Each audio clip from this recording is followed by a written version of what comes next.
Hola, ¿qué tal, amigas, amigos de Sin Maquillaje con Mary Vaca? Bienvenidos, bienvenidas a nuestro programa de los viernes, que suele ser especial. Y hoy es especial porque estamos en nuestro viernes de podcast con una invitada que tiene que ver con la democracia. Justo estos días que hemos estado hablando tanto sobre la debilidad del gobierno, sobre las fracturas de nuestra nación. Estamos aquí con Gloria Ardaya. Ella es socióloga, investigadora, escritora. Su nombre evoca democracia. Ella es una sobreviviente de la masacre de la calle Harrington. Doña Gloria, bienvenida. Buenos días. Muchísimas gracias, Mari.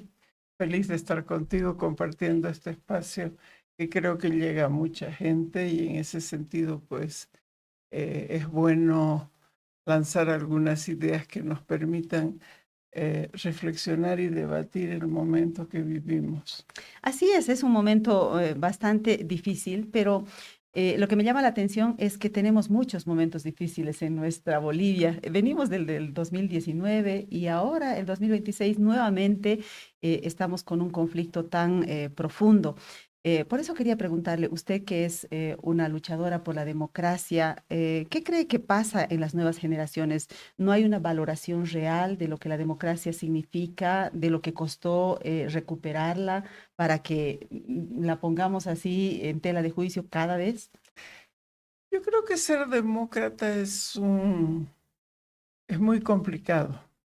Tienes que ser muy consecuente porque la democracia se vive cotidianamente, tanto en los espacios públicos como en los privados. Y la generación, la mía, que vivimos en dictaduras militares, pues sabíamos el autoritarismo que regía nuestras vidas y por eso yo creo que valoramos mucho más la democracia que las actuales generaciones, porque las actuales generaciones, creo yo, muchos sí la valoran, pero ya vinieron con esa condición dada, ya vivieron con derechos adquiridos, digamos. En mi generación y mucho más todavía las generaciones anteriores, sobre todo de mujeres, tuvieron y tuvimos que luchar por derechos elementales, ¿no? Como el derecho a la cédula de identidad, por ejemplo, ¿no? A la personalidad jurídica. Las mujeres antes de la Revolución del 52, pues no tenían ese derecho, no podían heredar, no podían hacer un conjunto de cosas que para las nuevas generaciones les parecen naturales. Y bueno, además hay otro aspecto, ¿no? Que hay veces no lo sabemos valorar en su verdadera dimensión, y es que el mundo ha cambiado, eh, la digitalización de prácticamente toda nuestra vida cotidiana, la vida pública, pues ha cambiado mucho, nos ha hecho más individualistas que lo que fue, por ejemplo, mi generación. Bueno, vamos a seguir escudriñando sobre esos temas, política, democracia, poder, más adelante, pero ahora quisiera explorar un poquito más en la persona, justamente para que las nuevas generaciones que probablemente no conocen quién es Gloria Ardaya a profundidad, tengan la oportunidad de hacerlo hoy. Así es que quiero remontarme hasta Lagunillas, allá donde está su niñez. ¿Cómo ha sido su vida allá? Recuérdenos un poquito sobre hasta qué edad estuvo en Lagunillas. Lagunillas es por Camiri. Es la capital de la provincia Cordillera en Santa Cruz, Ujú. la provincia más grande del país, si se quiere. Sí, yo nací en Lagunillas, vengo de una familia muy grande, éramos 7 hermanos y bueno, la vida era muy distinta porque como niños, por ejemplo, construíamos nuestros propios juguetes, íbamos a escuela pública y la vida cotidiana la teníamos entre familiares, niños de la escuela, y la vivíamos en la calle, ¿no? Era una vida muy, muy hecha en comunidad, si tú quieres, en grupo, en manada. Entonces, las experiencias eran muy distintas a un niño de la actualidad, ¿no? Yo vivía en los árboles, montaba a caballo, burro, me subía al carretón. El carretón es un objeto muy importante en mi vida, por ejemplo. Y quien no conoce Santa Cruz de antaño, pues no sabe lo hermoso que era subirse a un carretón, por ejemplo. Nos parecía ir en una limusina, ¿no? Claro. Qué interesante esa vida tan simple, pero me imagino que a la vez feliz. Absolutamente. No, absolutamente, claro. Y además yo diría sin mayores divisiones de género. Yo jugaba fútbol con los chicos, jugaba pelota quemada y ahí como que no importaba si eras hombre o mujer, importaba tus capacidades, ¿no? Para ejercer ese tipo de juegos. Y después, ¿cómo fue su salida de necesidad de insertarse en una ciudad más grande? ¿Dónde fue su primera llegada como ciudad grande? Bueno, mi primera ciudad fue Santa Cruz, ¿no? Pero yo no estudié en la ciudad de Santa Cruz de la Sierra, sino en Sucre y antes en otros colegios, ¿no? Y después me gradué en el Colegio Santa Teresa de bachiller y después vine a La Paz a hacer la universidad que me pareció el descubrimiento eh, muy importante porque además empecé a conocer lo que pasaba en el mundo y en el mundo pasaban cosas muy interesantes en aquella época, ¿no? Por ejemplo, la guerra de Vietnam a mí me marcó muchísimo. Había pasado recién la guerrilla del Che Guevara, eh, habían atisbos de las luchas internacionales de las mujeres por sus derechos. En fin, acontecía en el mundo hechos muy puntuales que nos influían directamente. Ahora ocurren muchísimas cosas y uno ya no sabe qué lo influye y qué no lo influye, ¿no? Entonces, pues viví la revolución universitaria en la Universidad de San Andrés y, y ahí yo tuve uno de los actos más eh, novedosos, digamos, ¿no? De lo que era la discriminación. Ahí me enteré que uno era mujer y que la opinión de las mujeres pues no valía ¿Qué lo pasó? mismo que los hombres, ¿no? Yo recuerdo que yo había leído muchísimo sobre el mayo del 68 en París y bueno, y yo veía un conjunto de dificultades en la Universidad San Andrés en aquel momento, estoy hablando del año 69, y cuando planteo, porque yo ahí empecé a ser dirigente universitaria, planteo la necesidad de cambio, más o menos me dijeron, tranquila, sí, no te preocupes, algún día va a ocurrir eso. Pero 3 meses después se produce la revolución universitaria y todo lo que habíamos, y se hizo todo lo que meses atrás un grupo de mujeres habíamos planteado, ¿no? Pero claro, obviamente ningún reconocimiento a que habíamos sido nosotras las mujeres quienes intentamos hacer ese movimiento en ese momento sin suerte, pero después exitosamente. ¿Cómo ha pasado a lo largo de la historia, ¿no? La invisibilización de las Ah, luchas femeninas es una constante. Doña Gloria, yo leyendo las memorias del padre Albó, me enteré que usted había tenido una vida en comunidad con los jesuitas. Quisiera que nos cuente un poco cómo fue la idea de conformar una comunidad con los jesuitas, vivir con ellos en la misma casa. Ustedes, las personas que no eran sacerdotes, tenían su vida normal, digamos, ¿no? Tenían, supongo, parejas, tenían hijos, mientras que los jesuitas, pues, eran religiosos. Cuéntenos un poquito sobre eso.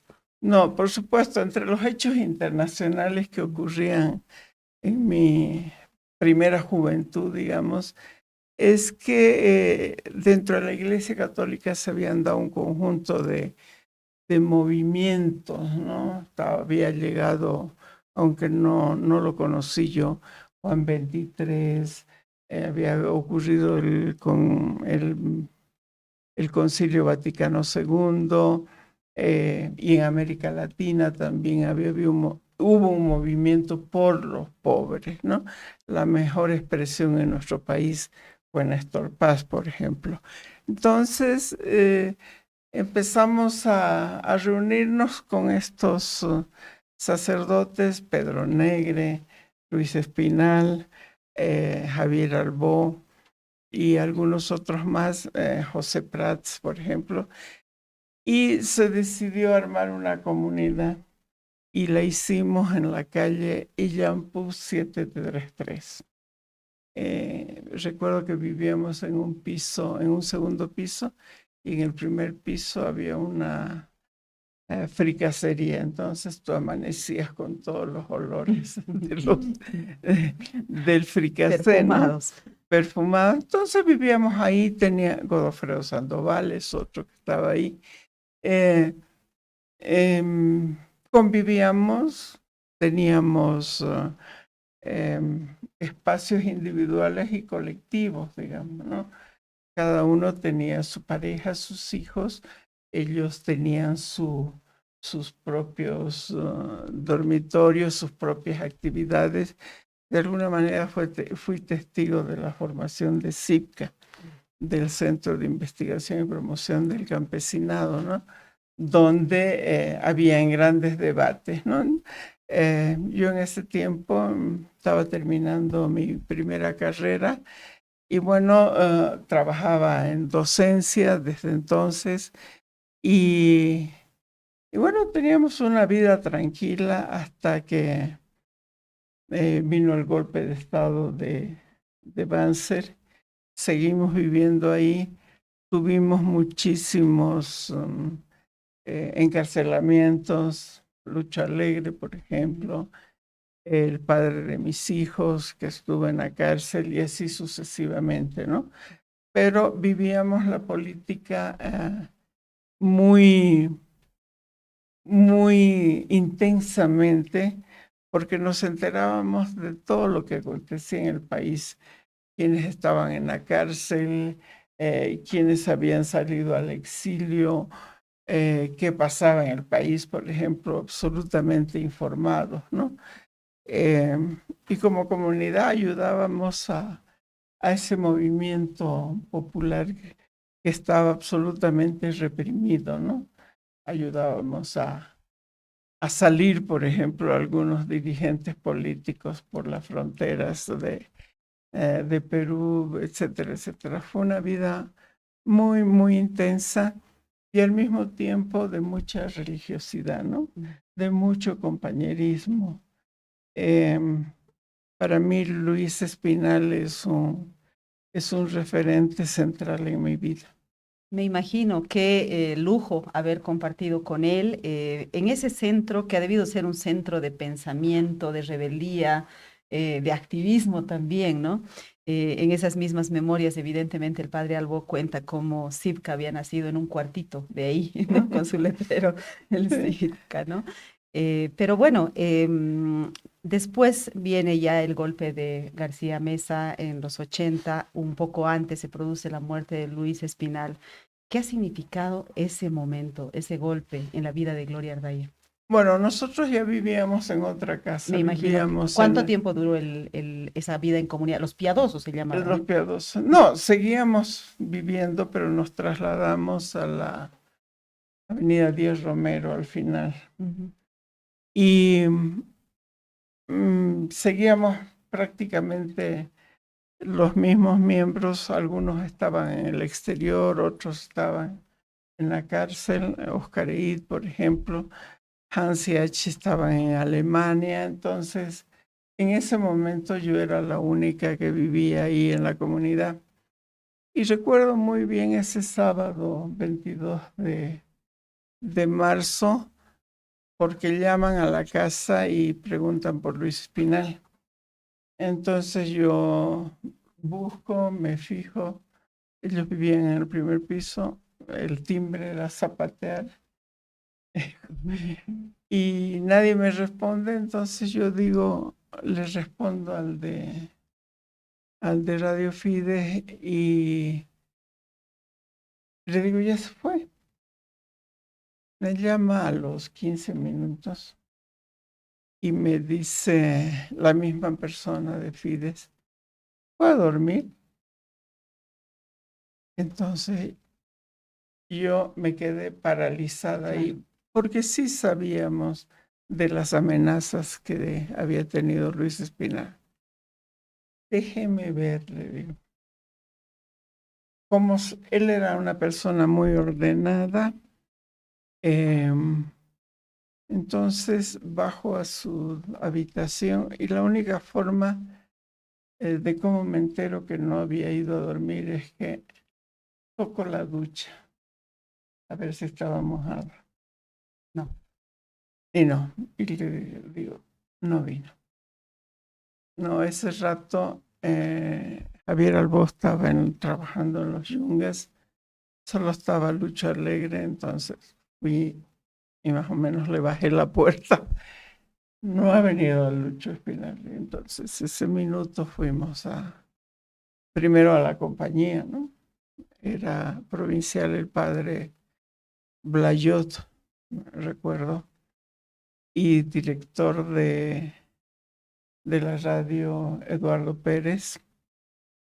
Fuimos a informar, ¿no? Y a decirle al padre Blayot, que era el provincial, los datos que teníamos sobre las amenazas que él había recibido. Y ahí debo decir que nos impusimos empezar a buscarlo, porque hasta ese momento no Era desaparecido. estaba desaparecido. Y lo primero que ordenó el padre Blayot es hacer un comunicado informando la desaparición de Luis Espinal. Y bueno, yo creo que ya lo demás es historia conocida, ¿no? Pero para mí fue devastador. Nunca lo he superado.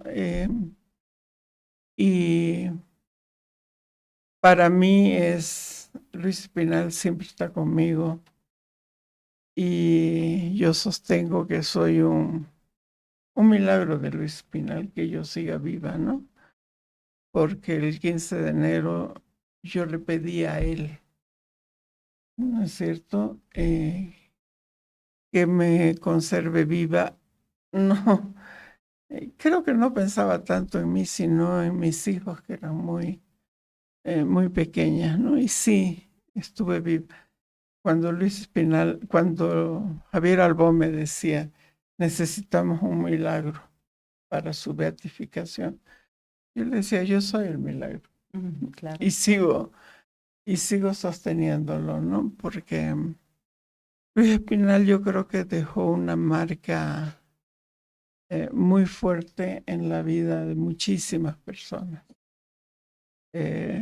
Por su ejemplo, por su palabra justa en el momento oportuno, por su compromiso cristiano. Para mí no está canonizado, pero para mí es un santo. Y por supuesto es mi hermano. Claro. Y cuando Gloria dice aquel 15 de enero, se está refiriendo obviamente a ese fatídico día de la masacre de la calle Harrington, cuando ella y otros integrantes del MIR estaban reunidos y ya estaban en pleno golpe, viviendo en la dictadura de Luis García Meza. Rememoremos lo que usted quiera, Gloria, porque yo sé que usted esto lo ha contado, sobre todo en el juicio de responsabilidades en contra de García Meza, le ha quedado documentado para la historia del país, pero ¿qué suele ser lo que más viene a su memoria de ese momento? Bueno, éramos 10 los que estábamos en la reunión. Era la Dirección Nacional Clandestina del MIR en aquel momento. Y bueno, 8 de ellos fueron asesinados, ¿no? Y mi pregunta permanente es, ¿qué hubiera sido del país si esos 8 líderes estuvieran vivos? Siempre pienso que el país hubiera sido distinta, así también como pienso que creo que tendríamos otro país si toda una generación de jóvenes no hubieran ido a la guerrilla de Teoponte, ¿no? Y hubieran sido asesinados allí. Y eso me hace reflexionar mucho sobre el valor de la vida, que yo sí creo que en el país no lo tenemos. No valoramos la vida. Dirigentes que seguramente tienen seguidores son capaces de decir sin que se les mueva un pelo: vamos a llenar de cadáveres la carretera de Oruro a La Paz, ¿no? O colgaremos o mataremos. Es decir, yo que he pasado por ese trance de sobrevivir, digamos, para mí la vida tiene mucho valor, cualquiera sea, cualquiera sea. Y creo que cada uno de nosotros, de nosotras, aportamos con un granito de arena a que la sociedad sea mejor, a que nuestra sociedad, nuestra Bolivia, nuestra democracia sea mejor. Y en ese sentido, pues, me choca mucho esas afirmaciones de, yo te diría, de desprecio a la vida, ¿no? Cuando la vida es un don que vale la pena conservar, que vale la pena luchar por ese papel que la vida nos ha otorgado a realizar en la sociedad en la que vivimos, ¿no? Solamente para poner un poco de contexto, por si hubiera algún extranjero que va a ver esta charla o algún jovencito que no conoce cómo han sido los hechos, decir que en aquella ocasión han sido asesinados 8 dirigentes del MIR en esa masacre y que Gloria Ardaya logró salvar la vida porque se metió debajo de la cama de una habitación contigua y que su testimonio luego fue clave, según dice la historia, para desbaratar la tesis de la dictadura de que eso fue un enfrentamiento, ¿no? Y bueno, ahora la pregunta a Gloria es, ¿qué pasó después? ¿Fue detenida? ¿Fue torturada? ¿Cómo fue el después? Porque era una ficha clave, una ficha que había sido testigo de una masacre. Bueno, después fue terrible. El después fue, yo creo que lo que a mí me salva la vida realmente es que yo asumí que me iban a matar, ¿no? Que no tenía nada que ganar, ¿no es cierto? Ni que perder, digamos, porque mi destino como que estaba ya definido. Había sido testigo de la masacre de 8 compañeros y por eso mismo, digamos, daba igual que yo diga lo que diga. Hicieron un montón de simulacros que me mataban. Y claro, fueron días de terror, realmente de terror, ¿no? Ahora puedo decirlo explícitamente, pero yo recuerdo que temblaba, todo el tiempo temblaba, porque además no dormía, no te dejaban dormir. Durante 5 días estuve prácticamente desaparecida porque mis hermanos me buscaban y no me encontraban en ninguna parte, ¿no? Sabían que estaba en esa reunión, pero no me encontraban, ¿no? Entonces, yo sí creo que ahí viví los momentos de terror más terribles, ¿no? Porque por más que yo sabía que me iban a matar, digamos, eso no dejaba de que no tengas terror, no tengas miedo, no pienses en tus hijos, no pienses en tus padres, no pienses, la vida se te pasa como una fotografía, ¿no? Entonces, sí, fui torturada varios días. Estuve 5 días prácticamente sin dormir, sentada, amordazada, con esposas, y hasta que fui trasladada a otro lugar. Yo estuve esos 5 primeros días aquí en la calle Hermanos Manchego. Ahí era el Servicio Especial de Seguridad, en un edificio que ahora lo han demolido. Yo siempre que paso ahí estoy acompañada, digo, aquí Claro. me torturaron y seguramente mataron a muchísima gente, ¿no? Porque había un desprecio por la vida muy grande, ¿no? Hay que recordar esa palabra de Luis García Mesa, ¿no? De Luis Arce Gómez, que decía, los izquierdistas tienen que andar con el testamento bajo el brazo. Y efectivamente así fue, ¿no? Porque no había ningún aprecio por la vida, no toda la vida de otros bolivianos, ¿no? Que lo único que hacíamos era buscar la democracia, buscar mejores condiciones de vida para los bolivianos. Y creo que con la democracia, a partir del 10 de octubre de 1982, logramos efectivamente mejores condiciones de vida. La democracia obviamente no es perfecta, siempre es perfectible.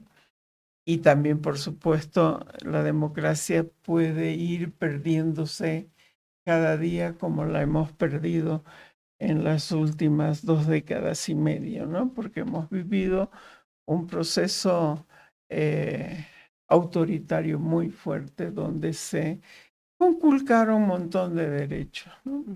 Que creo que no vale la pena aquí recordar. Y creo que es la lucha por perfeccionar la democracia, es una lucha permanente porque la democracia va deconstruyéndose y volviéndose a construir permanentemente. Y eso no se hace con una ley, se hace con el concurso de la sociedad, con el concurso de los partidos, con el concurso tuyo, mío y de los que nos están mirando, ¿no? Porque es un gran esfuerzo y Bolivia creo que entre una de sus características es que tenemos una población muy transgresora. Es decir, nos cuesta acatar la ley, nos cuesta construir instituciones, nos cuesta respetar el derecho del otro, ¿sí? Porque hemos perdido, yo creo, sobre todo como fruto de estos 25 años, hemos perdido de estos 20 años, hemos perdido el sentido de lo común, del bien común, ¿no? Y estamos viendo única y exclusivamente nuestros intereses particulares, como todos los bolivianos hemos podido ver en estos 42 días, ¿no? Que serán 5.000 los bloqueadores, 10.000 los bloqueadores, pero nos han tenido a los paceños, a los orureños y al país en general en zozobra, en miedo, ¿sí? Y aguantando estoicamente, porque por suerte La Paz ha demostrado que estamos pendientes de un bien común mayor, que es la democracia, conservar la democracia, y eso creo que es aplaudible dentro de todos los paceños. No soy paceño, pero amo esta ciudad, entonces me siento paceña y creo que es importante cómo hemos aguantado este cerco que parece medieval, ¿no? Tupac Katari lo hizo hace casi 250 años, pero hoy no podemos hacer eso, ¿no? No podemos atentar contra el derecho de los otros pensando solo en mi interés particular. Vamos a seguir hablando sobre ese tema, pero permítanos, vamos a ir a una breve pausa y enseguida volvemos.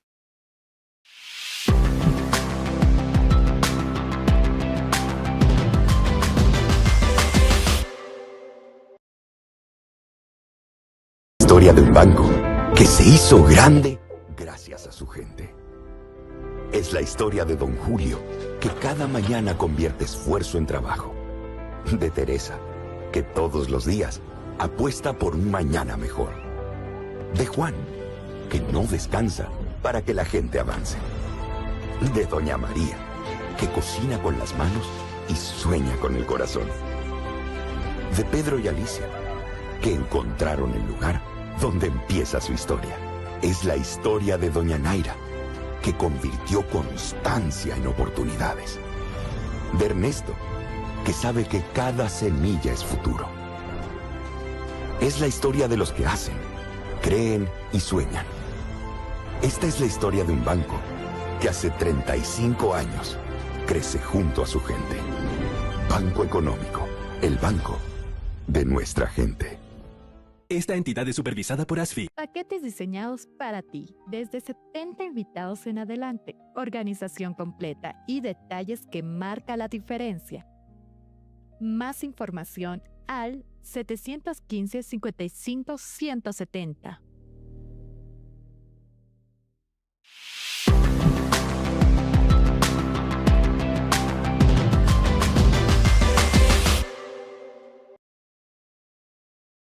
Estamos de regreso en nuestro viernes de podcast dialogando con Gloria Ardaya. Hemos hecho un repaso a su vida política, aunque no toda, porque ella además ha sido diputada, ha sido ministra, es decir, ha tenido una vida política intensa.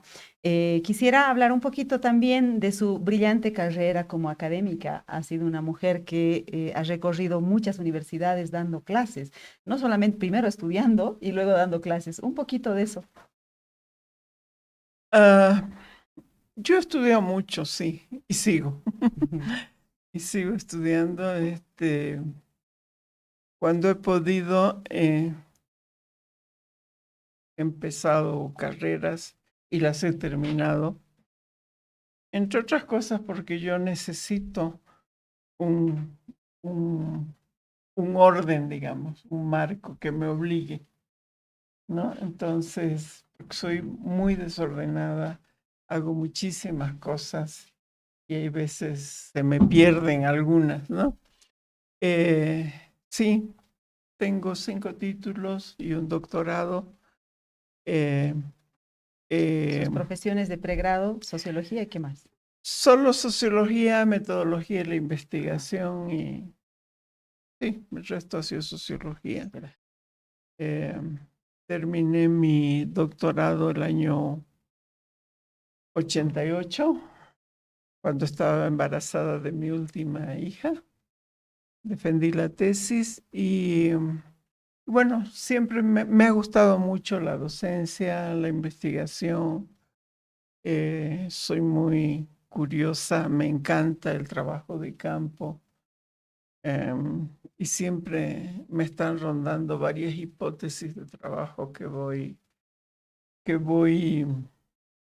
tratando de confirmarlas o desecharlas, ¿no? Entonces, sí, y he trabajado muchísimo en mi vida, muchísimo, más de lo que cualquier ser humano. Pero sigue trabajando.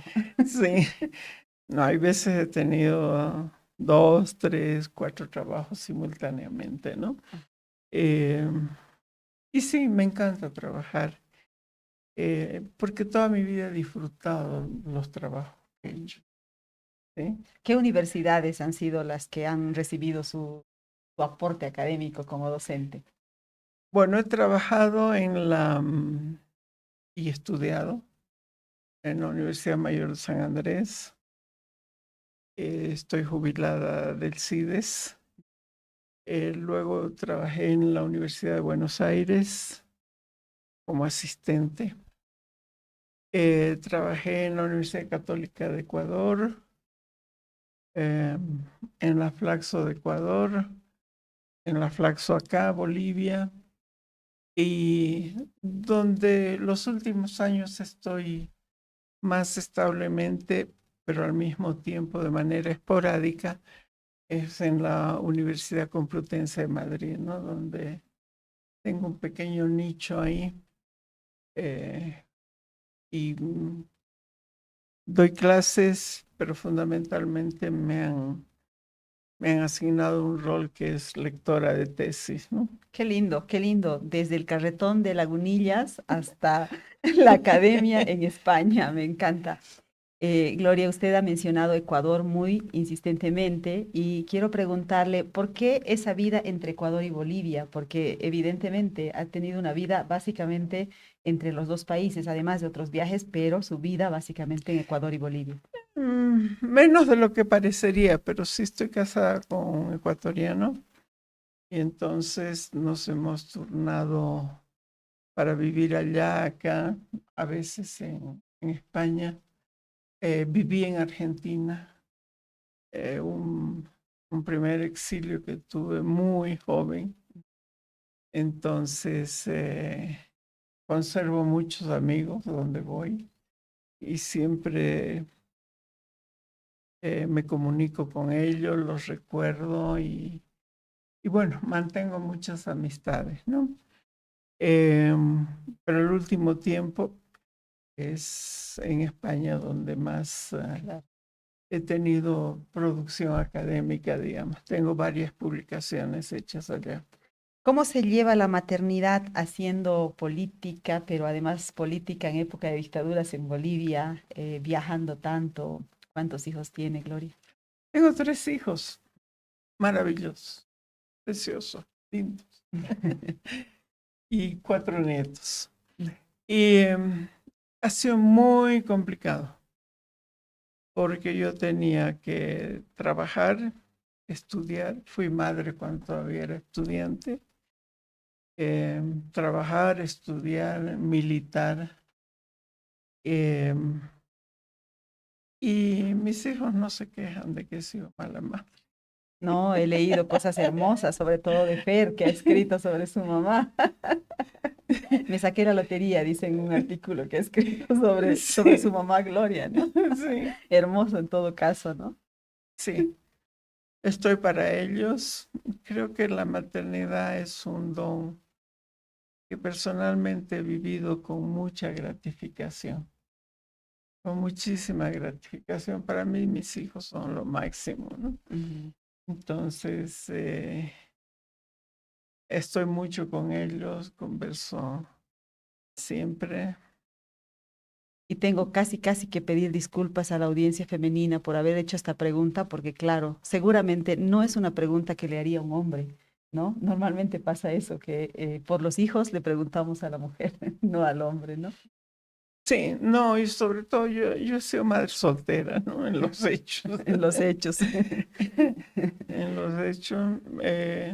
También lo he vivido bien, sin echar la culpa a nadie, porque ha sido muy lindo. Y creo que he tenido hijos que han entendido lo que hacía, ¿no? Y hasta ahora lo entienden perfectamente. Me acompañan mucho.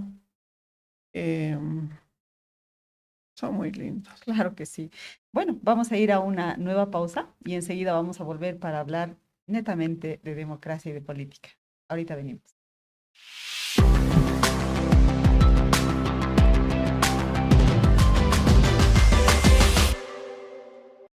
Paquetes diseñados para ti, desde 70 invitados en adelante, organización completa y detalles que marca la diferencia.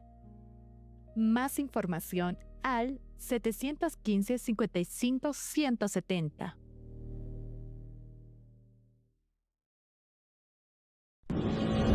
Esta es la historia de un banco que se hizo grande gracias a su gente.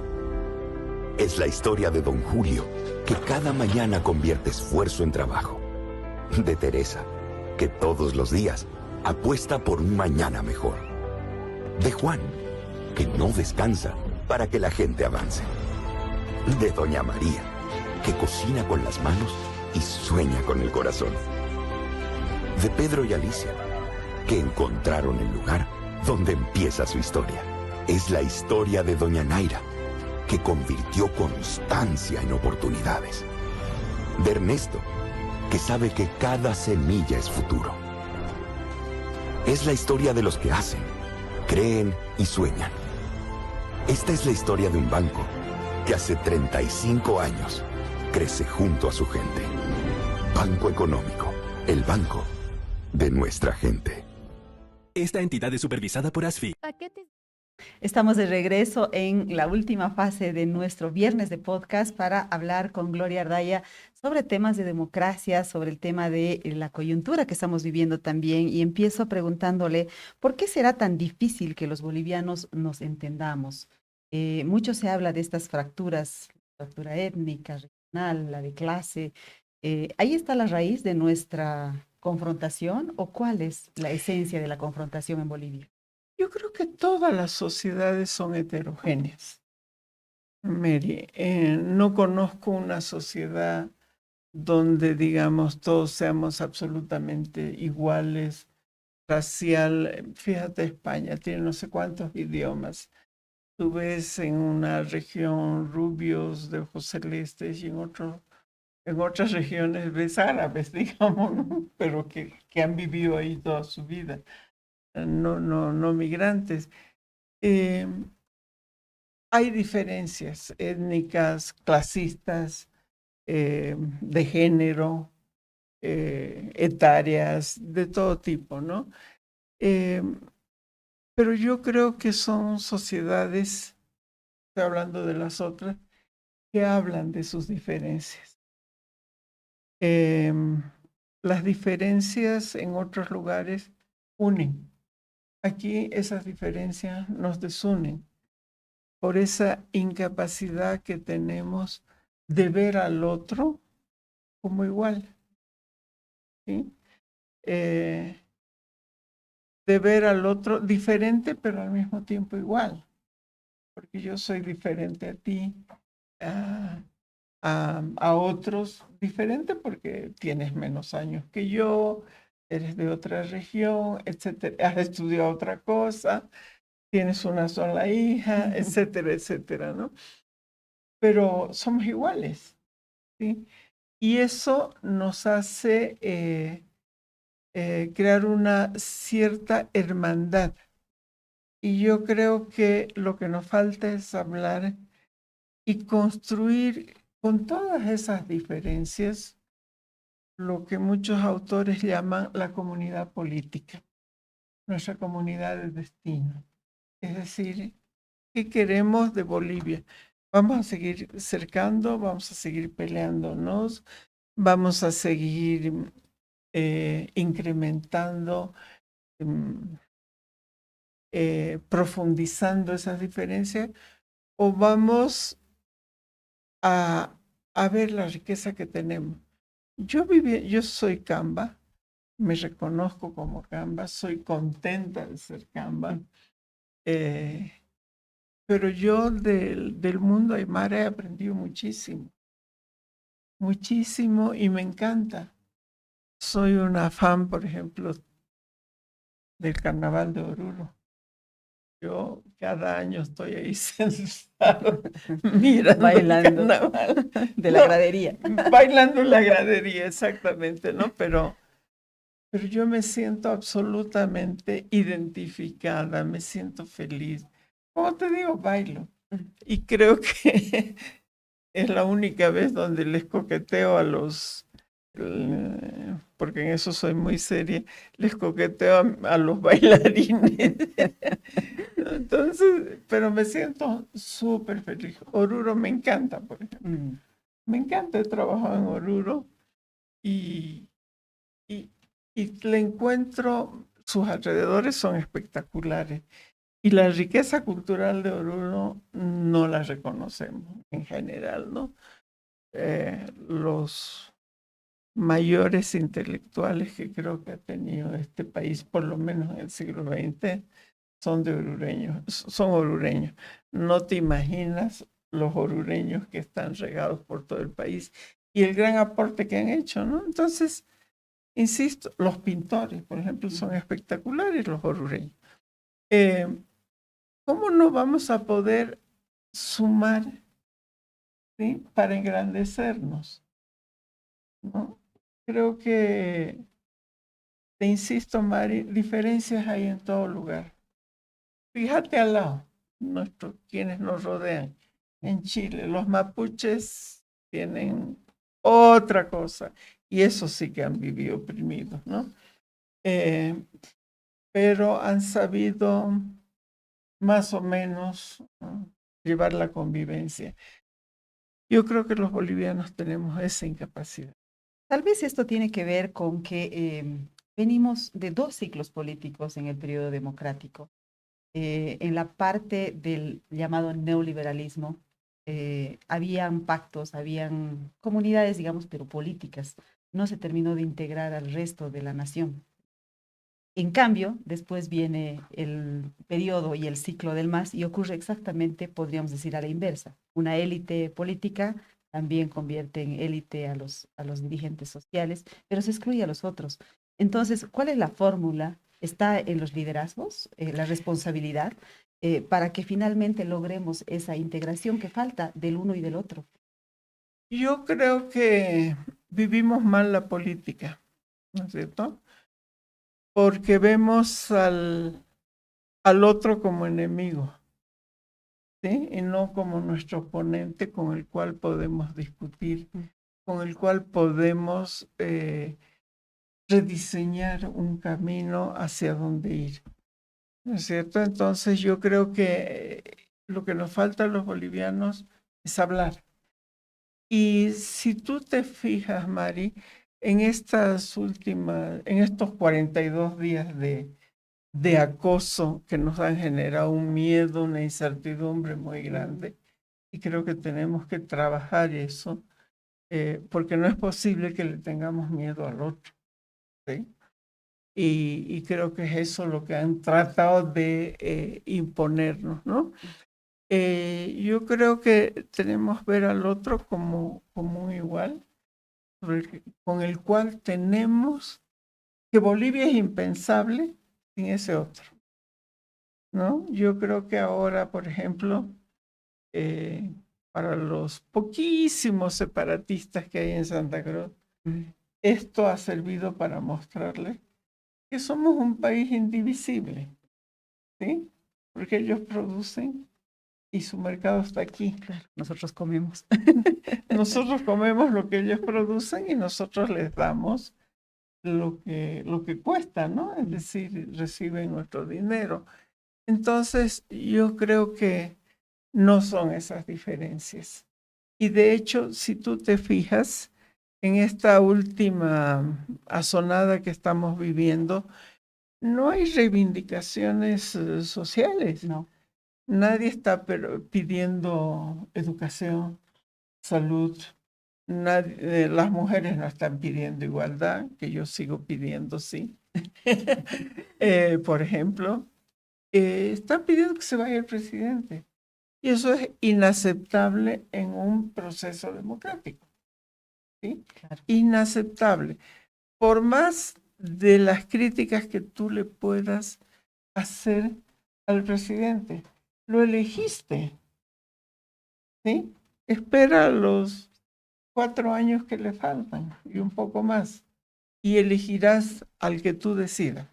Pero 5.000 bloqueadores o 10.000 bloqueadores no pueden decidir por los 11 millones y más que somos los bolivianos y que queremos vivir en paz y que queremos salir de este subdesarrollo en el cual estamos nosotros metidos todavía.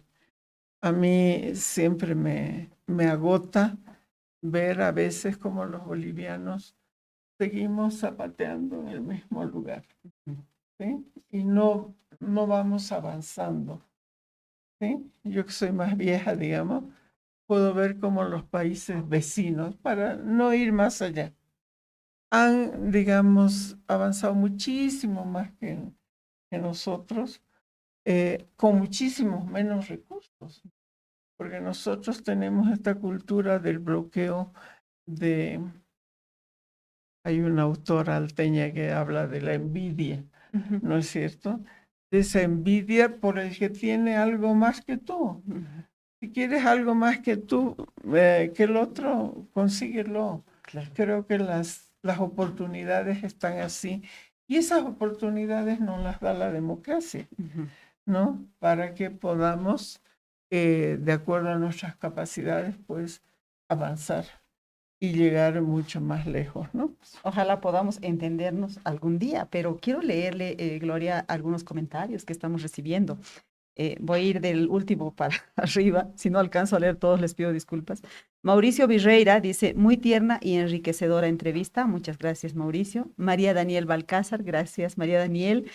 Gloria inspira con su historia. Mary sabe exactamente cómo sacarla a la luz. Ay, gracias, tan bonita. Florencia Vallivian dice, muy bella y sentida entrevista. Vicky Ocio dice, un saludo cariñoso a Gloria. Ignacio Monge dice, gran mujer. Denis Lema dice, qué emotiva entrevista, un abrazo grande a Gloria con cariño y admiración.